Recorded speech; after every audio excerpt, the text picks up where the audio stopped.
the Weekly Show with David J. Maloney. This week, David chats with iconic actress Dee Wallace. And now, here's your host, David J. Maloney. Welcome, everyone, to the Weekly Show. I'm your host, David G. Maloney. Tonight, we have the second part of our interview with actress Dee Wallace. Dee has cemented her place as film royalty with her roles in such popular cult classic films as The Howling, The Hills Have Eyes, Cujo, and The Frighteners. She's also worked with some of the greatest directors of her era, including Wes Craven, Peter Jackson, and Steven Spielberg, when she portrayed Elliot's mother in E.T. the Extraterrestrial. Back again to finish chatting about her amazing career and current work as actress Dee Wallace. So don't go anywhere. We'll be right back.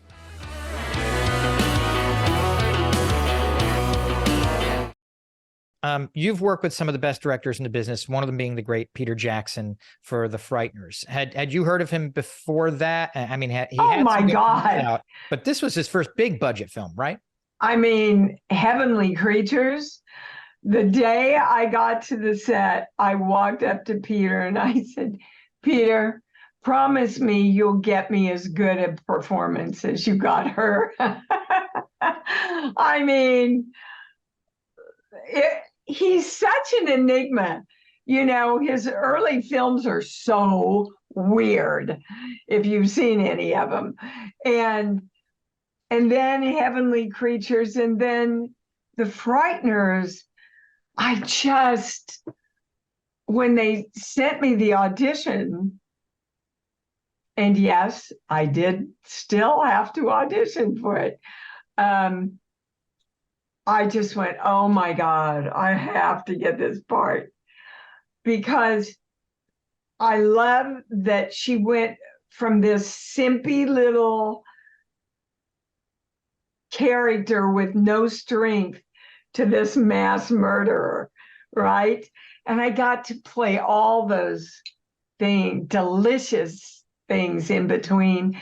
Peter, a dream to work with, a beautiful man, beautiful person. I love him.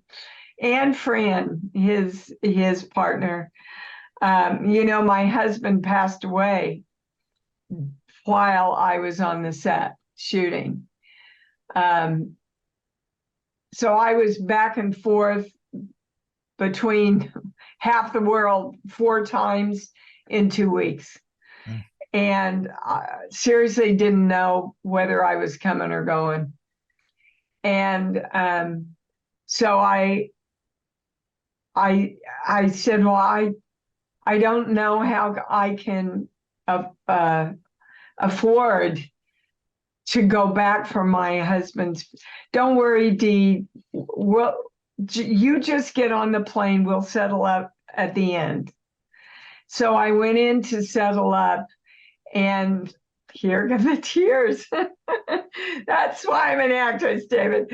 And the bookkeeper looked at me and said, oh no, this is Peter's gift to you, Dee.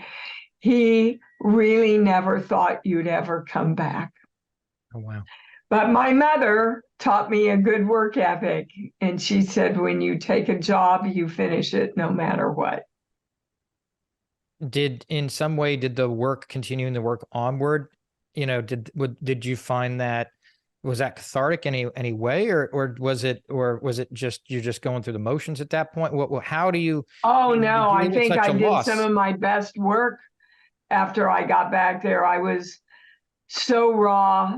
I had no defenses about anything, and the first scene we had to shoot was me seeing Michael J. Fox get hit, die, and then fall to the floor. And I was so far gone that I saw Michael get hit, but by the time he got to the floor, it was Chris. It was so weird. They, they're very big into alternative medicine in New Zealand and Australia. And they took me to this amazing body worker that realigned all my chakras and put stones on me. And, I had started my healing work around that time, but I was not introduced to any of the stones and things like that. And I'm telling you, I walked in there like a dead mummy, and I walked out with my energy renewed. It was the craziest thing I've ever experienced. And so I came back here and found a lot of healers in LA, and started really, really, really delving into energy work and studying energy. And so, yeah, you can say that was a big turning point in my life, because, as you know, I have a healing practice now across the world. In playing Patricia Bradley, a mentally ill character, essentially inspired by Carol Ann Frugate, I presume you initially probably had to do something to prepare for the role, but then did the passing of your husband then kind of, I guess, for lack of a better way of putting it, give you what to draw from that point forward? No. Or were you drawing from something else entirely? I wasn't drawing from anything. I was being Patricia. That's how I work. I don't work from here. If I start working from here, I'm dead. And I learned this technique, and it is a technique that you have to master, from Charles Conrad. And it's based on really high energy, David. You have to get your energy really, really high, and then throw your energy. Like, I'll show you, you'll be able to feel it. So I'm pulling my energy back. I'm looking at you, but I'm pulling my energy back. Now I'm throwing my energy through the camera to you. Can you feel it? So it's just part of it is where you're coming from, more here, I guess, right? What you do when you do that is you open up a channel. So I learned to channel in my acting. And then when I started to channel in my healing, I went, oh my God, I've been doing this all my life, and I didn't know it was the same thing. I'm telling you, well, I'll give you an example of what happened to me in Charles' class. Okay, how Charles conducted his classes was, you would get a piece of material, you would not know where it was from, what it was about, anything. If you got a piece of material that you knew, you were to hand it back in and get another piece of material. You were to read it one time. One time. That's it. And then you would get your energy up. You would throw your energy, connect with your partner. So I started this scene, and I was like 6 or 7 lines into it, and he stopped. He said, Dee Wallace, stop. You know you're not supposed to do a scene, I thought the wrath of God had hit me, I went, Charles, I swear to you, I don't know this piece. I don't even know. I don't know what it's from. I don't know what it's about. And he said, it's about a woman who's crippled and you're limping. Why are you limping if you don't know the scene? We saw stuff like that happen all the time, every week. It was magical, and for me, it was freeing. It made acting free for me, because, when I had to write a theme in high school, they'd want you to do the note cards, and they'd want you to do the Post-its, and they'd want, none of that shit ever worked for me, ever.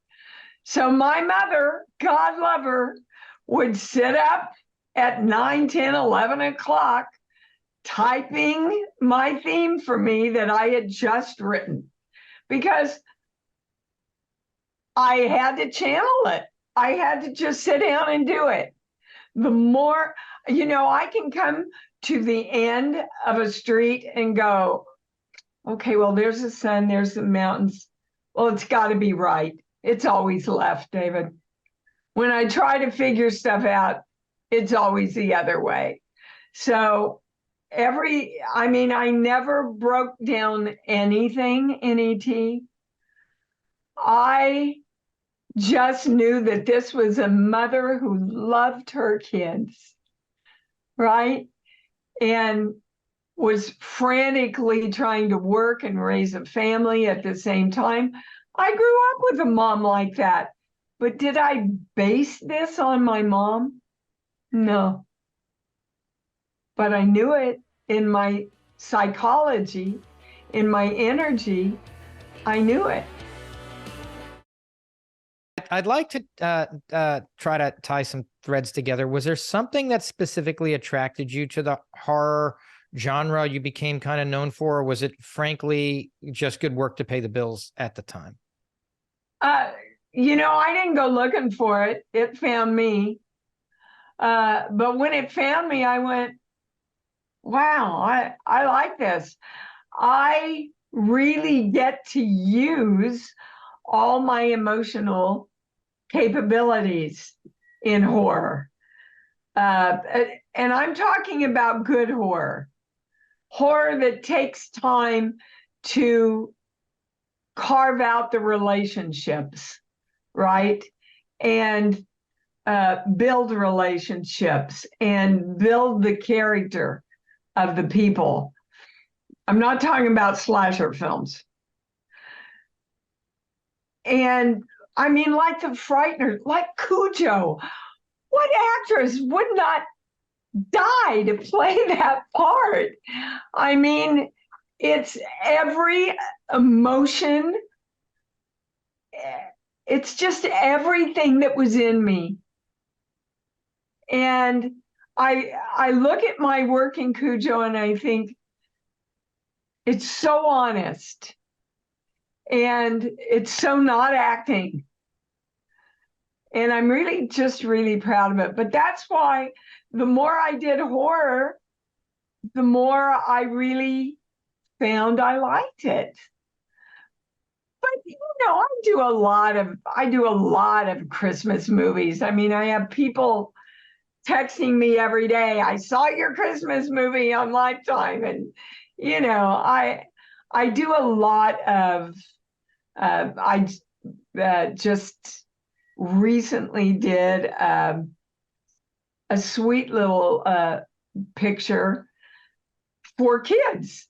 It's for kids, and it's about this adventure going to this other land. And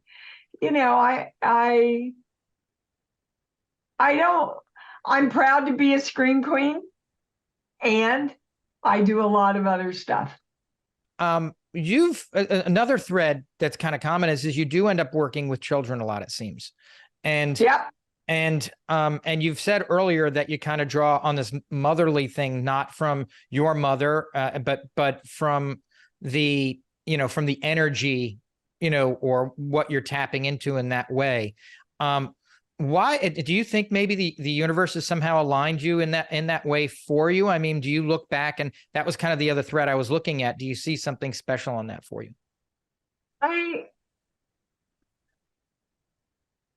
I think the roles that you're right for find you. And have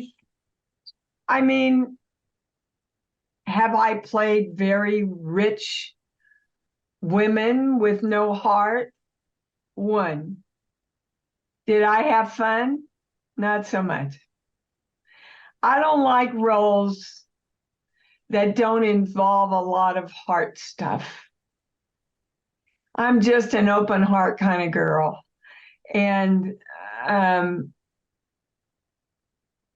in reality, horror films really do play with your heart a lot. And a lot of people don't know this. You should research it. The positive attributes of watching horror films do really good things for your brain. Yep. And they build up your ability to be able to handle things, to assess danger. It's pretty interesting reading if you want to delve into it. Problem solving and things like that. Yeah. Makes sense. Some of the on-screen children you've worked with, many of them have gone on to incredible success. I mean, how cool has it been to see, Ki Hui Kwan just exploding onto the scene with Everything Everywhere All at Once, and Loki now. I mean, after you work with him as, he was just a kid on, Together We Stand, and then Henry Thomas too. He's killing it again. Well, Henry has had a steady career. He's continually worked successfully and brilliantly for years. Key just kind of dropped off, at least in America, as far as I know, and then popped back. And I wrote him when it came out, and I said, dude, I'm so proud of you and so glad you're back. And he wrote me back, and it was really sweet to hook up with him again. I remember him as a very, very sweet boy to work with. But Henry's... yeah, I love working with kids. I do. Kids don't have agendas. They just want to come in and play. And they're open to anything, right? And it's not such a big deal for them. It's like, yeah, let's go do this scene so we can go play some hoops out there. I like that energy. Cujo just celebrated its 40th anniversary, and we've been talking about it throughout the course of this interview, and because obviously it still stands up after all these years. I'm sure you've heard it by this point, but last year Stephen King said in a podcast that you should have been nominated for an Oscar for that role, and he feels that you should have won. Very appreciative of that. Thank you. Did you know that he had such a high opinion of your performance in that film? I did not until I heard that comment. Thanks, Stephen. When was the last time you watched it, Cujo? Oh, the last time I watched the whole movie? Yeah. Last year, at a screening that I don't usually, when I do go to do Q&As for screenings, I don't usually watch them again, but I hadn't seen it. And oh my God, I said at the end, I feel like I've just shot the whole movie all over again. I could remember everything. I could remember going down. One day we had to get this shot, and it was the last day we could get it. And so the second camera and some makeup assistant took me down to pick up this shot. And all of a sudden, before we did, I went, guys, wait, I've got blood and dirt all over me. Oh, so there was this pile of mud there, and she said, hate to do this, Dee, is this okay? And I went, well, I guess we don't have any choice. We've got like 10 minutes of light here. So they put the blood and the mud on me, and of course there were maggots all the way through the mud. Oh, sure. Because we were working on a working farm, on a ranch. So, I'm actually just started my latest book, and it's not on the healing. My latest healing book just came out, Born, Giving Birth to a New You. If you want the formula for creating everything in your life, it's in there. But the new book is Horror Stories from a Life in Horror Films. And that's one of them. That's our show for tonight. Thank you so much for watching. A special thanks to actress Dee Wallace for joining us. Dee will be back again with us next week, so please tune back in. Stay safe, everyone.